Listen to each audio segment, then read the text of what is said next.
wants to hear you sing. Kaya nga dapat tayo matutong umawit. Amen? Hindi lang po yung magandang boses ang dapat umawit. Lahat tayo ay umawit. Wala tayong choice kundi umawit. Ang mahalaga ay yung puso natin tama sa pag-awit. Amen? Open your Bible please in the book of Matthew chapter 26. Matthew chapter 26. Ay po yung magsing lahat at basahin po natin ang Matthew chapter 26. Kung nakita nyo na po, give me a loud amen. Verse 36 hanggang 46. Basahin natin responsibly. I'm going to read verse 36. Then cometh Jesus with them unto a place called Gethsemane, and saith unto the disciples, Sit ye here, while I'll go and pray yonder.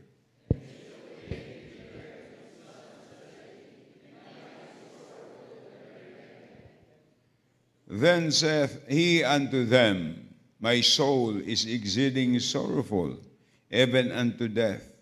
Tarry ye here, and watch with me.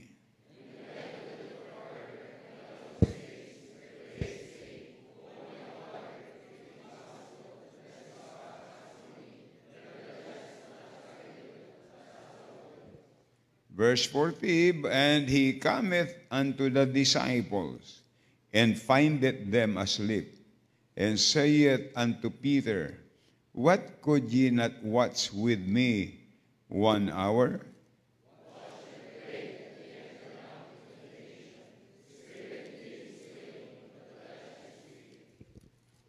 And then verse, what verse na tayo? 40. And verse 42, And he went away again the second time, and prayed, saying, O my Father, if this cup may not pass away from me, except I drink it, they will be done.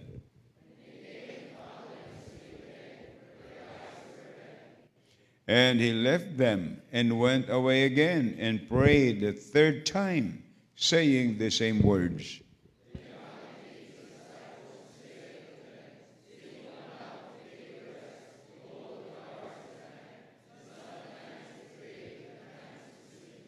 Rise, let us be going. Behold, he is at hand in that betray me.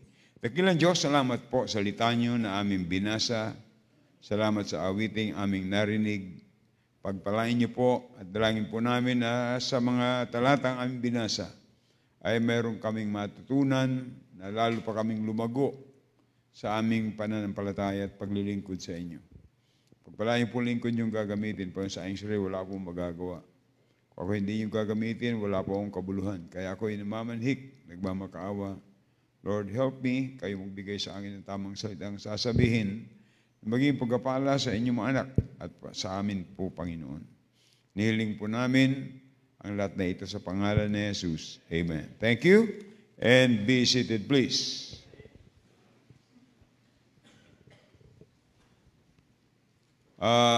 Tandaan po natin, ang nais kong binigyan natin pansin ay yung verse 40. Nasabi po doon, And he cometh unto the disciples, and findeth them asleep, and saith unto Peter, What could ye not watch with me 1 hour?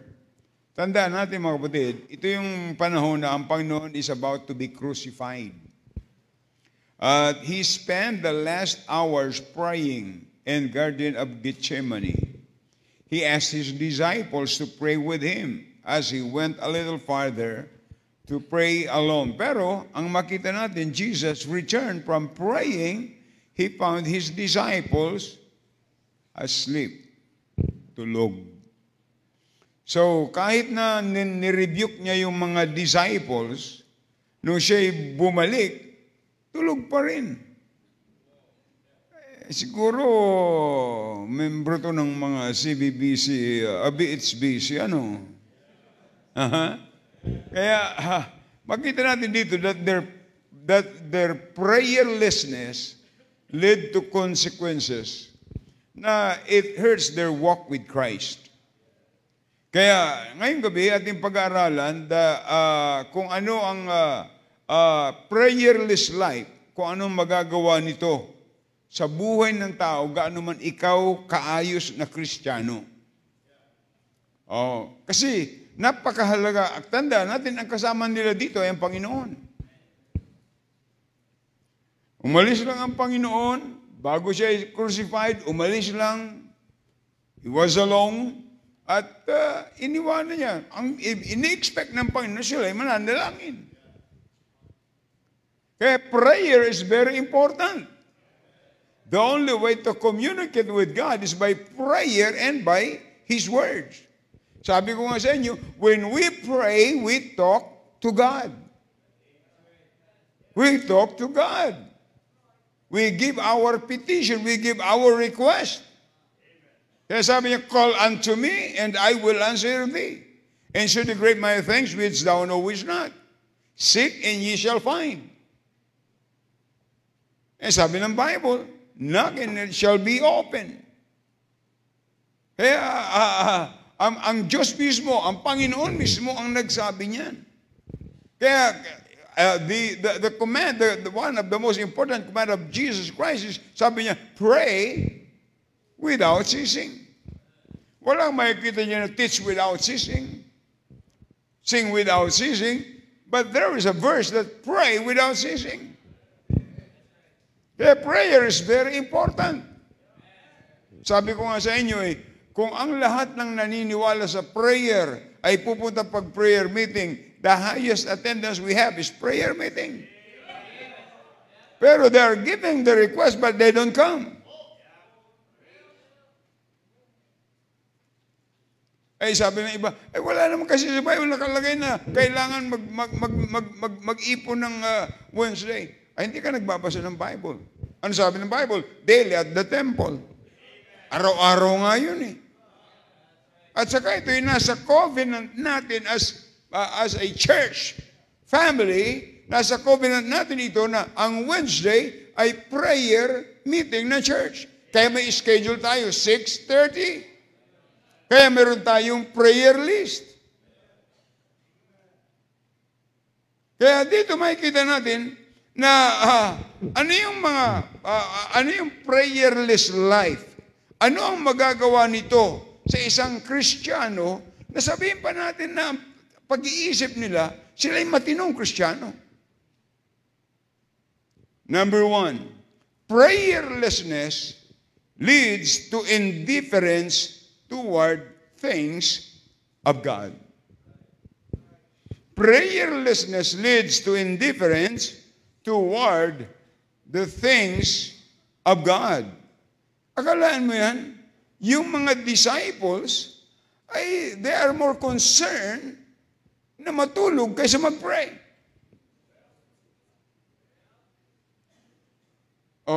Sa buhay natin, do you pray before you go to bed?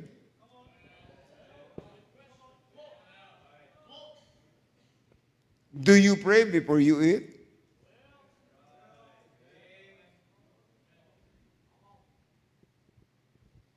Kumusta yung ating prayer life? Hindi ka pwedeng magkaroon ng maalab na pananampalataya at masigasig sa paglilingkod sa Diyos na walang prayer. In fact, ang nagmo-motivate sa atin na may gagawin tayo ay yung ating pinagpipray. Yun ang nagmo-motivate sa atin, yung nagpupush sa atin. Kaya nga tayo may mga prayer request. At yun ang ating ini-expect. Kung wala tayong prayer request, ano yung ini-expect natin? Pinagpipray natin, isang tao ay gumaling sa kanyang sakit. So we expect na siya gagaling. Maraming tagpo sa Biblia, mga kapatid, na kanilang kahilingan sa Diyos ay sinusunod ng Panginoon. We cannot point our finger to God, Lord, you are not answering my prayer. God answers prayer according to His time, not according to our time. Kaya nga sir pa, yes, no, and wait. Pero, pag ikaw ay indifferent sa gawain ng Panginoon, sa mga bagay ng Panginoon, wala yan. Kaya hindi ka nanalangin. Alam mo, ikaw isang miyembro, Panginoon, ako'y nandito sa church para obserbahan ko itong leader na ito, itong pastor na ito, kung tama ang kanilang ginagawa. Anong klaseng prayer yan? Ikaw ba yung nag-pray na naranasan mo daw manalangin sa Diyos na Panginoon, pagpalain mo, give us a great day on Sunday. Kaya makikita nyo na pag ikaw ay involved sa gawain ng Panginoon, ay lalo ka magiging prayerful. Yung indifferent spirit, na pag tinignan mo, nakasimangot. Hindi mo lang makangiti. Tandaan natin mga kapatid, yung prayer ay itinutuno natin yung puso natin sa Diyos. Hindi tayo katulad ng Pariseo, Panginoon, hindi ako katulad nila. No, ang tunay na prayer, you humble yourself that you are nothing before God. For without Him, we can do nothing. Yung prayer natin ay, Panginoon, pagpalain niyo po itong aking ugali na hindi ayos sa iyo. Ayusin niyo po, Panginoon. Yung aking pong spirit towards Him, towards her, and towards na sinisira ko yung pambihira. Alam niyo, baguhin niyo po, Panginoon. And God will answer prayer. Kapangit kaya yung may kagalit. Nasimbahan ka, magalit ka sa ibang tao? Na hindi ka makaupo sa katabi? Kapangit nun. Hindi ka makangiti sa mga tao, sa mga kaibigan mo, o sa mga taong, ang kagandahan niya, kahit na hindi mo kakilala, ngitian mo, nakiti rin eh. Yung mga Hapon, hindi ko pagka nakausap, masalubong mong Hapon. See? Kahit hindi ka mag-arigato, kasi gusay ngitian mo lang. Don't you know that smile is an international language that everybody could understand? How much more prayer? Kaya hindi tayo nananalangin sa Diyos-Diyosan, nananalangin tayo sa tunay na Diyos.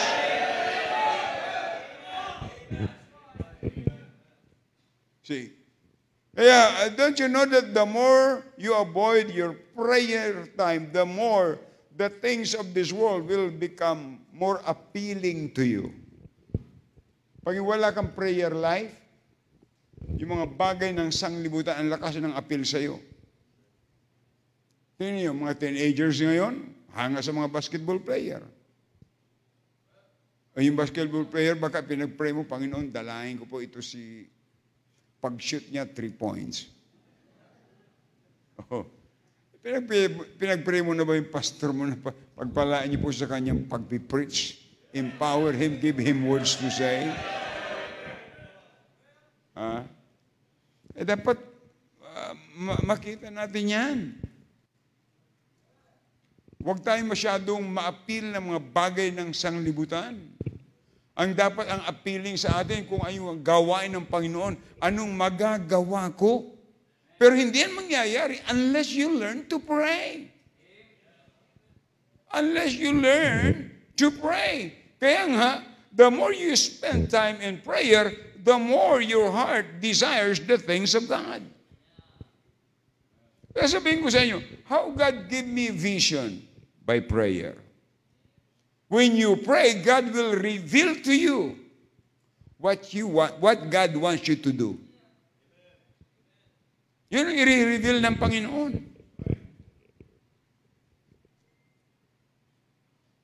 Kaya mahalaga ang prayer. Anong klaseng buhay ang walang panalangin? Ano?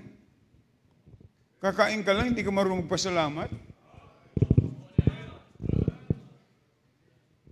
Kalahin mo yun, kasama na nila ang Panginoon. Tulog. Kapangit naman nun. Naalala ko doon sa old building eh. Nagtapos ang aming prayer, uwian na. Mayroong isang Bible student, naiwanan sa altar. Naiwanan sa altar. Tulog. Ginising pa. Kalahin mo yun? Kung hindi yung ginising, pag gising, abay, rapture na yata. Prayer, napakahalaga niyan mga kapatid. Alam niyo, pag ang buhay natin walang panalangin, useless. Di ba? The more God answers your prayer, the more God reveals to you the things that God wants you to do. O mo, mag-pray ka, Lord, I am praying for this area, that these people will come to know you as their Lord and Savior. Mas lalo, the more you get involved in soul winning, the more you're gonna love soul winning. See? Tingnan nyo, when God answers your prayer, are you discouraged or encouraged? Of course, encouraged. And the more you pray. Ano sabi ng Bible sa Psalm 37 verse 4? Ang sabi ng Biblia ay, delight thyself also in the Lord. And He shall what? Give thee the desires of thine heart. See? Kaya the more you get involved in the ministry, God will give you desire. Ang Diyos din magbibigay ng desire niyan eh. Oh, mga Sunday school teacher, yung mga bata nung linggo na saved. O tingnan mo, yung mga batang sa children's department na sila ay 12 years old na, nag-move na dito nung sila ay mag-13 years old. Anong desire niyo sa kanila? Mahalaga yung desire ng puso natin, mga kapatid. So, your desire ay laging magbabago para sa gawain ng Panginoon. Kasi, bakit tayo nandito sa mundo? Why are we here? Alam niyo ba na iniisip ka ng Diyos habang ikaw'y naririto? Tingnan niyo sa Isaiah. Isaiah 29 and verse 11. Ano sabi ng Biblia? Isaiah 29 and verse 11. Jeremiah, sorry. Jeremiah.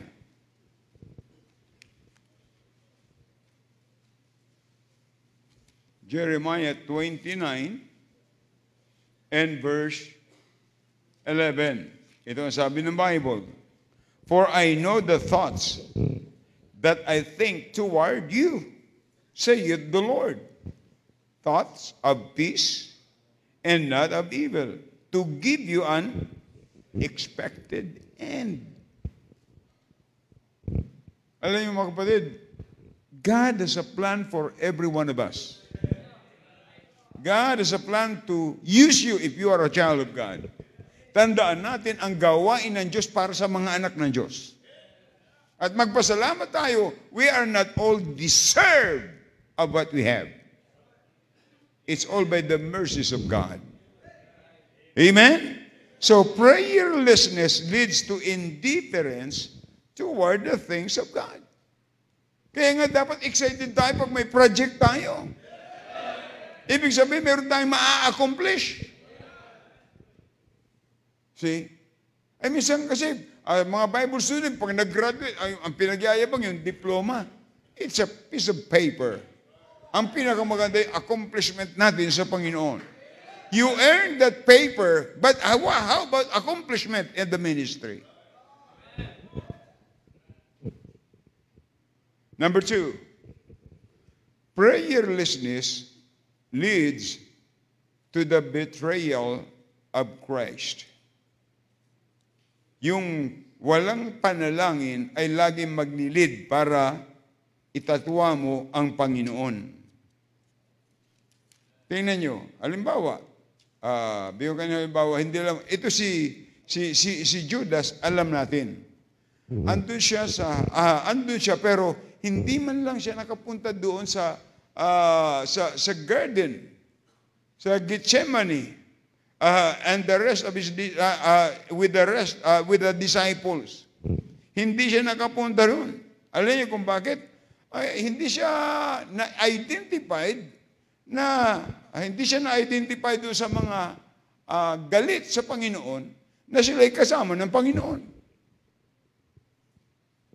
See? Hindi siya identified. Dapat tayo ay identified with the Lord Jesus Christ. Paano kaya identified? Binitray mo na nga. Tingnan nyo. When you talk to somebody, when you meet somebody na alam mong hindi saved, tapos hindi mo na ipakilala ang Panginoon, you betray Him. Ano yung purpose? Why we meet them? To introduce to them our Savior. The reason that we're still here, because God's plan is what? He came to seek and to save that which was lost. Yan ang dahilan, mga kapatid. Kaya nakakalungkot ang isang Kristiyano na walang nagagawa sa Panginoon. Sabihin pa natin, nandito ka every Sunday sa church, pero hindi ka ba nagkaroon ng desire na makipag-usap sa tao para imbitahan o witnessan? Huwag natin itatwa ang Panginoon. Kahit pa, kumain ka sa McDonald's o kahit saan ka man pumunta, kaya mahalaga may dala kang babasahin. Na at least, tawag nito, at least, kung hindi man makakausap, ay bibigyan mo siya ng babasahin. And they will know you. That you are a child of God. Amen? Kaya, wag natin itatwa ang Panginoon. Wag natin ikahiya siya. Kaya sabi ng Panginoon, sino mang magmakahiya sa akin sa harapan ng tao, ikakahiya ko rin siya sa harapan ng aking Ama. Pero saan mangyayari yan? When you don't pray. When you don't pray. That's why we need to pray. Hindi ko alam kung sino sa iyo nakaranas na ng prayer and fasting. Siguro prayer lang. Wala pang fasting. Pero tandaan natin, mga kapatid, mahalaga yung prayer. Mahalaga yung prayer. Meron ka na bang makikita sa buhay mo na this is God's answer to my prayer? And then number 3, prayerlessness leads to fleshly acts. Prayerlessness leads to fleshly acts. Ibig sabihin, pag hindi ka nanalangin, ang manguna sa iyo ay yung laman. Tandaan natin, kahit na tayo ay saved, huwag nating kalilimutan. Ang pinakang mahalaga, sino yung nasa trono ng ating puso. Ano sabi ni Paul? I am crucified with Christ. Nevertheless, I live, yet not I, but Christ. He liveth in me, and the life which now I live in the flesh, I live by the faith of the Son of God, who loved me and gave Himself for me. Kaya, tingnan nyo, maging sa pakikipag-usap sa tao, makikita nyo yung tao na he is lead by the Spirit or lead by the flesh. Yung kayabangan, that is flesh.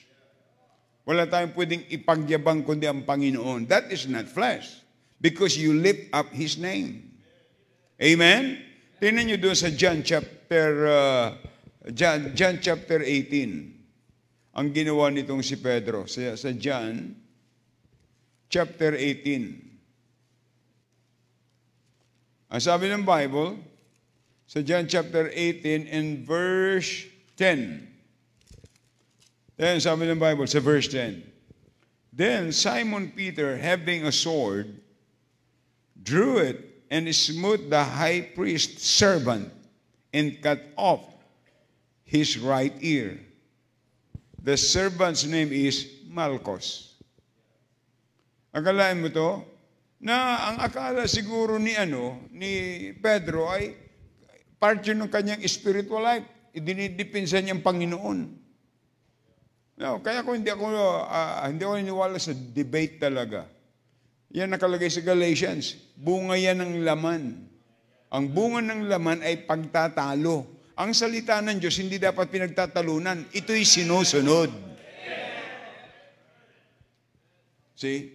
Kasi pag nagdebate ka, siyempre nandun ang mambira. Kalain mo yun? Kinuha yung sword niya. Anong ginawa ng Panginoon? Sabi niya, ibalik mo yan sa kaluban. Oh, mabuti na nandun ang Panginoon. Ibinalik yung tainga. Pero kung gagawin ngayon, hindi natin kasama physically ang Panginoon. Mabuti na, ibalik. Binalik ng Panginoon. Alala ko yung isang pastor sa Baguio nakipagdebate ba naman ang pinagtalunan nila kung si Kristo Diyos o hindi Diyos? Abay, military. Yung kadebate niya, sinuntok niya. Tumba, tulog. Sabi niya, naniwala ka na si Kristo ay Diyos? Hindi yun spiritual Fleshly act yun. See? Hindi dapat natin pagtalunan ang salita ng Diyos. Amen? Hindi alam ni Peter yung ginawa niya. He is fighting against the will of God. We go out not to debate. No, we go out not to fight physically. Yes, we are on the battlefield. Pero hindi po ibig sabihin tayo mananakit. At tayo maninigaw, at tayo magmumura. No. We are there representing Jesus Christ. We carry the light. And let your light so shine before men that they may see your good works. Tandaan po natin mga kapatid, kaya tayo ay mayroong fleshly act because lack of prayer. Lack of control. Kaya kinakailangan maging prayerful tayo. Tingnan nyo. Ito, mga members, ilan kaya sa inyo ang nakaranas ng lumuhod sa altar na ito? Na dito mo kinausap ang Panginoon. Pero sabi ng iba pwede naman ako dito sa upuan. Siyempre. Pero just to come to the altar is an act of humility. You humble yourself. See? Kung hindi naman totoo, huwag mong hatulan yung tao. Kung hindi man totoo, mas magaling yung hindi totoo, napunta pa sa unahan. Ikaw totoo, pero hindi ka napunta. Parang yung sabi, just sa church, maraming hipokrito. Kaya ako, hindi ako nasimba. O at least yung hipokrito nasimbahan. Ikaw, spiritual, wala ka simbahan. Yung hipokrito, pwedeng maging spiritual. See? Kaya, mga kapatid, prayerlessness leads to fleshly acts. And then, number 4, prayerlessness leads to quitting the work of God. See, tandaan natin, the most important hour when the disciples was with Jesus Christ, the most important hour was when the disciples with the Lord Jesus Christ. It's the very important hour because it's time to pray. That Jesus, akala niya, He is expecting that they are praying. But they are sleeping. Alala ko nun, siguro sa sobrang pagod, may bisita akong pagkatapos doon sa office. Noon dyan pa sa iba yung office ko Tatlo kami. Ako si Dr. Clayton, si Dr. Thompson. pray. Ako ang una, sumunod ay si Brother Clayton, sumunod si Dr. Thompson. Nag-pray ako, pagkatapos as if Dr. Clayton ang una, sunod ako, sunod nagtapos si Dr. Thompson. Mamaya nung ako na nag-pray, humihilik na si Dr. Clayton. Sabi ni Dr. Thompson, hey, Brother Clayton, you're sleeping. Sabi niya, you're snoring. Sabi ni Dr. Clayton, no? Pero pakinig ko yung snore niya, siguro sa pagod. See? Kaya bibigyan mo talaga ng time yung prayer. That's why prayer is very, very important. At tandaan natin, prayerlessness leads to quitting the work of God. Yung mga nagkikwit sa gawain ng Diyos, tanungin niyo ang kanilang prayer life. Alangan naman niyang sabihin na, Panginoon, pagpalain niyo po, magkikwit ako ngayon. Alangan naman ganun ang prayer niya. Kaya marami nagkikwit, lack of prayer. Kulang lang talaga ng panalangin yan. The strength of every Christian is your real personal relationship with God. And your relationship with God will be built by prayer.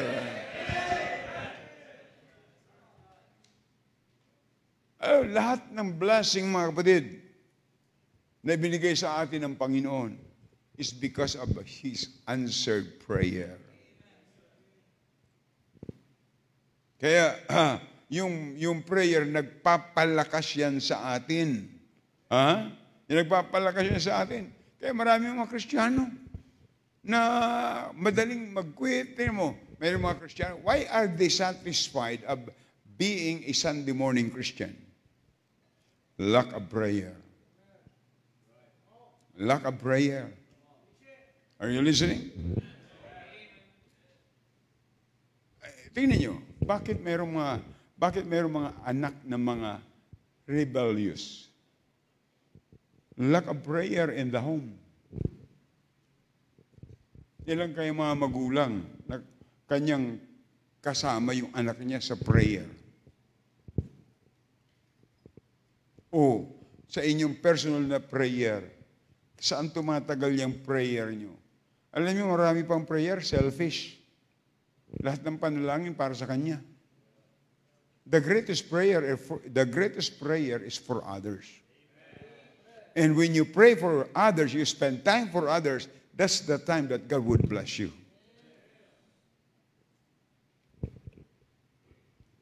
Kaya, tingnan nyo, choir, mamaya wala na.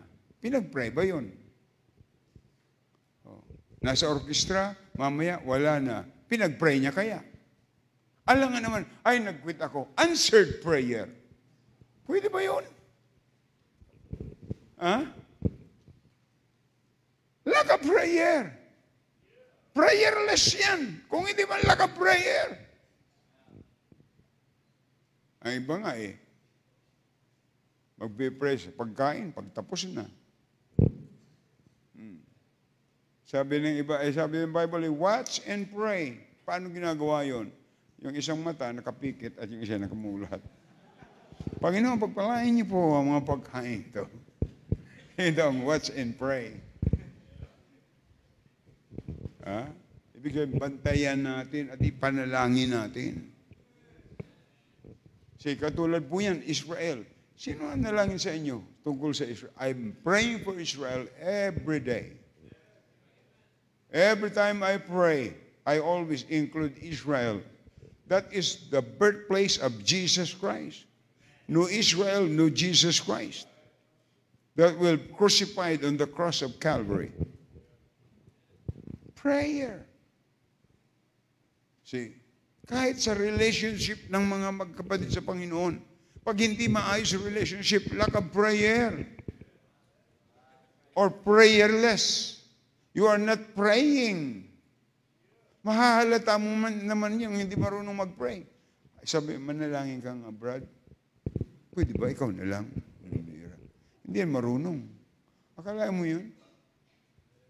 Ay samantalang nasa relihiyon pa siya, sa ulado niyang panalangin. Ay ito naman, hindi naman memorize eh. Yung prayer natin galing sa puso.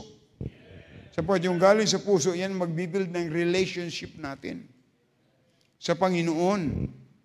Are you listening? Ha?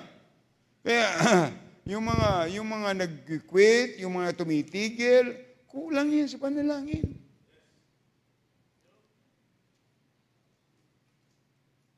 Yung mga nanghihina, hindi ako sisimba, kasi samantalang ang iba, kahit na may sakit.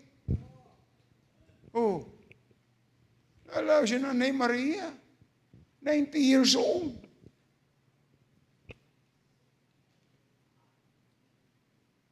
Papilay-pilay pa, pero andyan. Oh. Prayer meeting yan. Mga kapatid, ang mga nag-i-excuse, naghahanap ng mga excuses, yaan ay lack of prayer. Okay, Wednesday. Pag Tuesday, pinag-pray mo ba, Panginoon, tomorrow is Wednesday. Lord, empower me. Give me strength. Make me excited about the prayer meeting. Pumunta ka dito, excited ka. Pero kung ikaw'y pupunta kasi wala kang ginagawa, pagdating mo dito, wala ka rin gagawin. Si David sabi, I was glad when they said unto me, let us go unto the house of the Lord. Hindi lang yung Sunday. Every time na mayroong gathering, we need to show to the people that we are excited about the Word of God.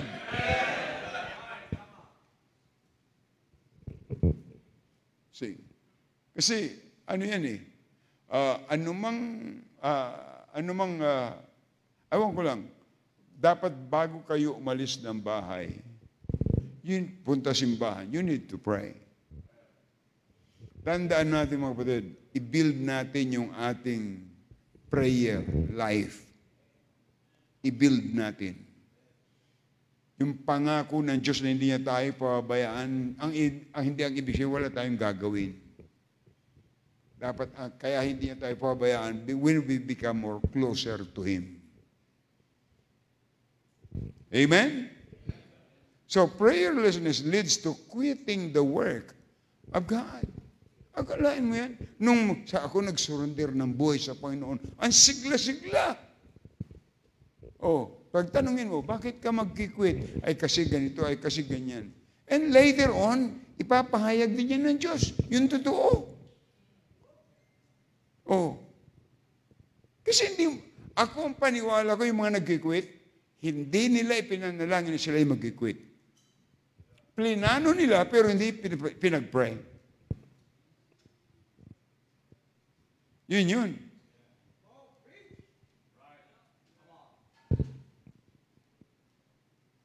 Kaya minsan, ang prayer ng marami, ang iiksi. Matutulog, Panginoon, kayo po ang lahat ng nakakaalam ng aming kahilingan. Ito, Panginoon, ang prayerless sa pangalan ni Jesus. Amen.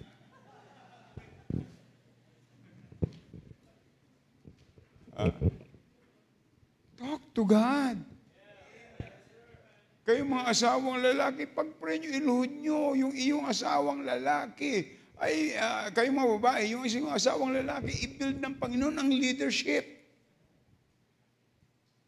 Bigyan ng Panginoon ng wisdom.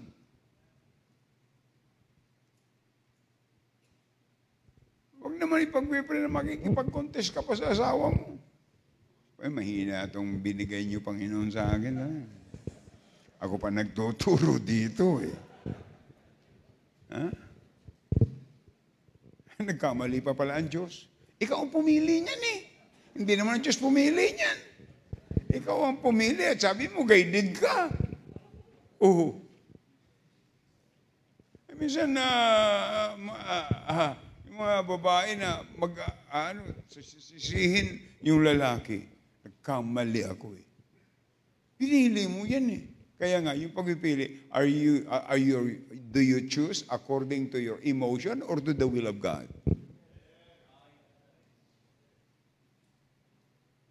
See, prayer, pinakamaganda, prayer. Kaya bago ka mag-asawa, pray. Hindi yung ikaw'y 14 years old pa lang, Panginoon, pagkaluban niyo po ako ng boyfriend. Mga ilang kaya, Panginoon, kailangan ko?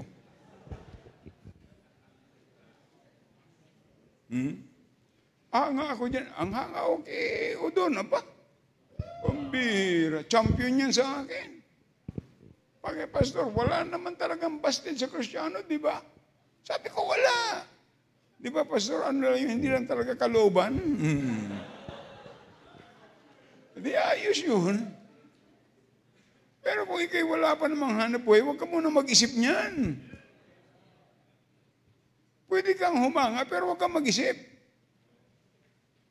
Wala ka pa naman, lalo pag lalaki, wala ka pa naman trabaho, mag-iisip kang mag-asawa, ano ipapakain mo dyan? Mabuti kung kumakain ng buhangin yan. Oh. Pray. Prayer. Alam niyo ba, nakakalungkot. Ang pinakang mahinang topic minsan sa mga simbahan, prayer. Mayroon mga overacting ng mga prayer na, bira, hindi ganun. Yung kung ano nasa puso mo, yan sabihin mo sa Panginoon. Ako, namamanhi ako sa Panginoon, nagmamakaawa ako, Panginoon. Pagkalob niyo po yung gymtorium, kung yung kalooban, Panginoon. Hindi ko alam kung saan kukunin yung pera, maging yung 5,000 seating capacity, pero I still believe in miracle. That in God's time, if it is His will, He will give it to us. Pero kung mayroon kang indifferent spirit, alam niyo, pag may indifferent spirit ka, ikaw ang apektado. Indifferent ka sa gawain ng Panginoon. Piring na naman yan. Piring na naman yan. Hindi mo nahingi sa iyo. At hindi ka naman pinipilit.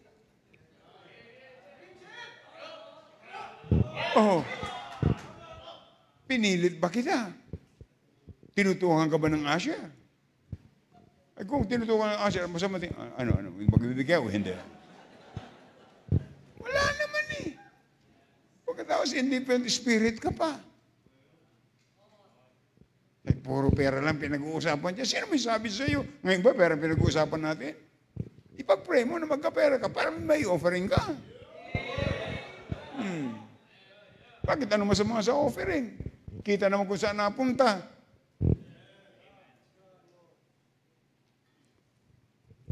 Prayerlessness leads to quitting the work of God. Hindi po design ng Diyos na tayo nag-surrender ng buhay sa Panginoon ay mag-quit. Ang design ng Diyos, mas marami pang mga laborers. Sa sabi ng Panginoon, the harvest is plenteous, but the laborers are few.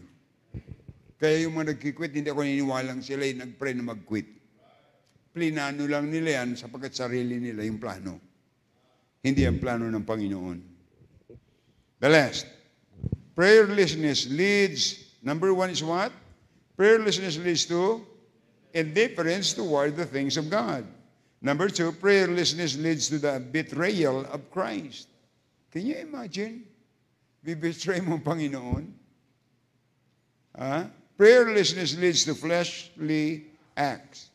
And prayerlessness leads to quitting to the work of God. Tandaan po natin, dapat natin ipag-pray na ang gawaing ito ay magkaroon ng impact dito, hindi lamang sa Pilipinas. Look at the influence.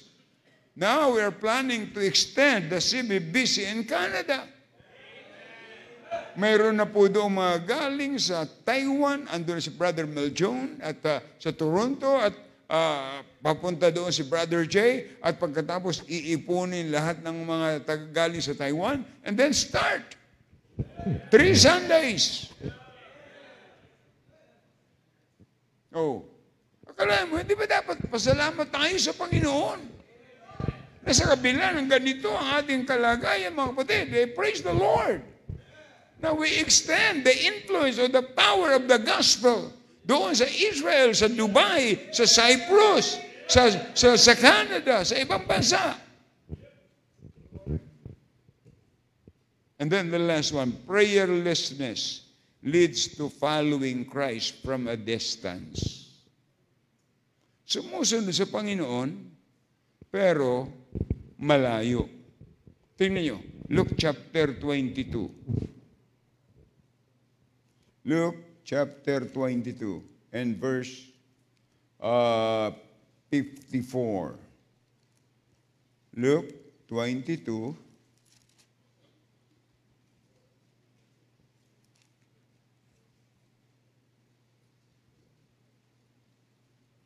verse 54 hanggang 60. Tingnan niyo sabi ng Bible. Then took they him and led him and brought him into the high priest's house. And Peter followed what? Afar off. And when they had kindled a fire in the midst of the hall and were set down together, Peter sat down among them. So, I want you to notice in verse 24, and Peter followed afar off. Malayo. Pag malayo ka sa Panginoon, hindi ka identified sa Kanya. See? Dapat identified tayo. Tingnan niyo sa Acts chapter 4. Acts chapter 4 and verse 13. Acts chapter 4 and verse 13. Ano sabi ng Bible? Now, when they saw the boldness of Peter and John and perceived that they were unlearned and ignorant men, they marveled and they took knowledge that they had been with Jesus. Sabi diyan, they were what? Ignorant men.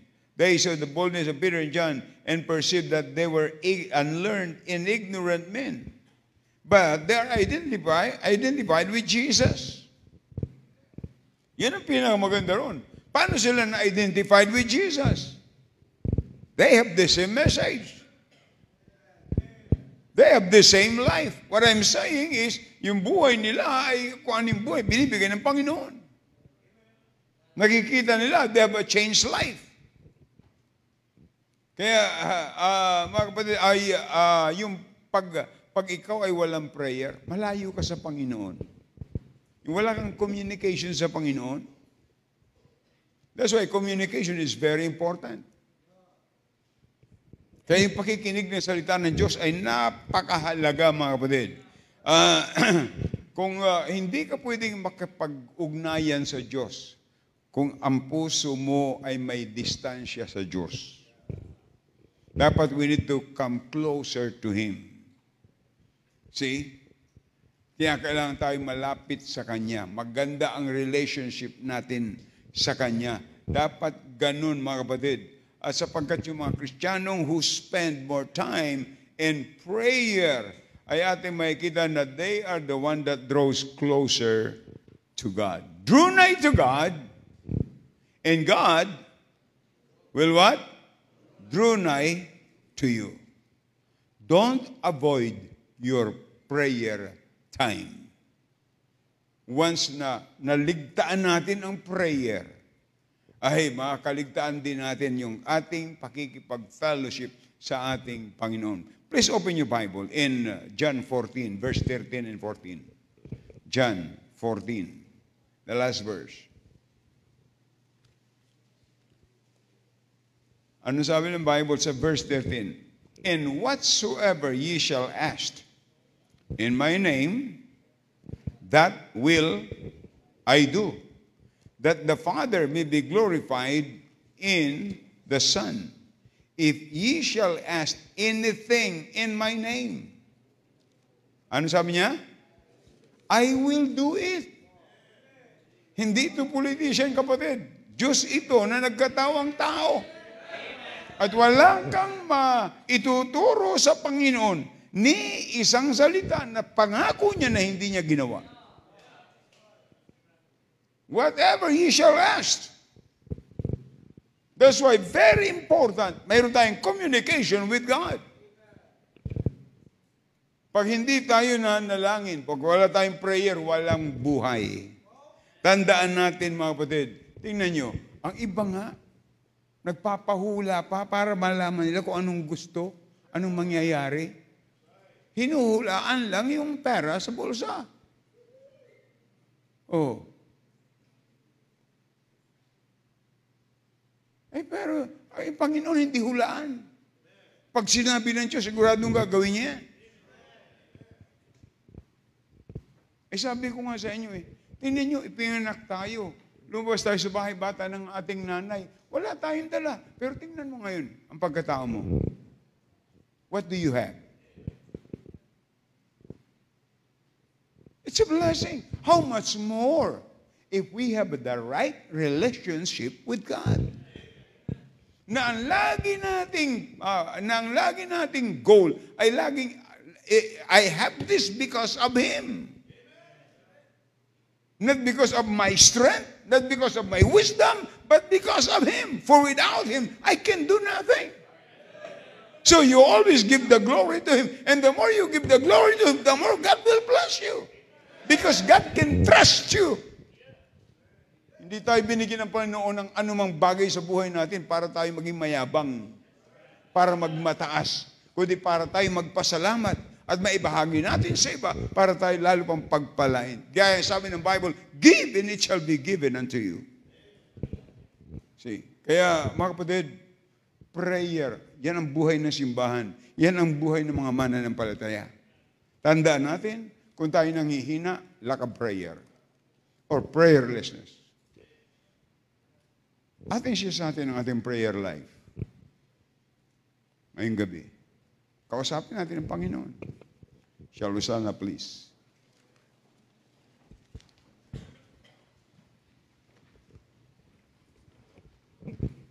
Iniwala na ang Panginoong usap sa ating puso sa mensahe yan about prayer. Call unto me, I will answer thee. Whatever you shall ask, I will give it to you. Ang magandang hilingin natin sa Panginoon, yung ating mga bad character ay ayusin ng Panginoon.